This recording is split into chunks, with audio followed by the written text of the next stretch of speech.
Hello guys, just 2 ingredients తోటి mango షర్బత్ ఎలా తయారు చేయాలో చూసేద్దాం పదండి. సో ముందుగా మ్యాంగోని తీసుకొని కట్ చేసేసుకోవాలి. క్యూబ్స్ లాగా కట్ చేసుకుంటే మనకి ఫ్రీజ్ చేసుకోవడానికి ఈజీగా ఉంటుంది. అలాగే నా దగ్గర బాగా పండిన 2 మామిడికాయలు ఎక్స్ట్రాగా ఉన్నాయి. సో వాటిని కూడా మెత్తటి గుజ్జు అంతా తీసేసుకొని ఒక బాక్స్లోకి రెడీగా తీసి పెట్టేసుకుందాము. దీన్ని మనము 4 to 5 hours డీప్ ఫ్రీజ్లో పెట్టేసుకోవాలి. డీప్ ఫ్రీజ్లో పెట్టేసుకున్న తర్వాత ఇదిగో ఇలా ఫ్రీజ్ అయిన దాన్ని గ్రైండర్లోకి తీసుకొని చక్కగా ఒక 2 టేబుల్ స్పూన్లు హనీ కూడా యాడ్ చేసేసుకొని గ్రైండ్ చేసేసుకోవాలి ఇలా మెత్తగా. దీన్ని మళ్ళీ అదే బాక్స్లో పెట్టేసుకొని డీప్ ఫ్రీజర్లో ఒక 1.5 hour 2 hours పెట్టుకుంటే మ్యాంగో షర్బత్ రెడీ అనమాట. డిమ్ డైట్ చేసే వాళ్ళకి చాలా బాగా ఉంటుందన్నమాట, హెల్దీ.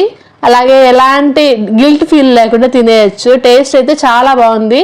నేను ఒక పక్కకు అండ్ కోయిలమ్మ రాగంతో వింటూ ఇలా మ్యాంగో షర్బత్ని ఎంజాయ్ చేశాను ఎండల్లో. సో అలా నోట్లో వేసుకుంటే ఇలా కరిగిపోతుంది. టేస్ట్ అయితే నెక్స్ట్ లెవెల్ ఉంది. సో ఈ వీడియో మీ అందరికీ నచ్చింది అనుకుంటాను. ఈ ఎండల్లో మీ ఇంట్లో మీ ఫ్యామిలీ మెంబర్స్ తోటి దీన్ని రెడీ చేసుకుని ఎలా ఉందో ఖచ్చితంగా కమెంట్ చేయండి. నచ్చితే లైక్ అండ్ సబ్స్క్రైబ్.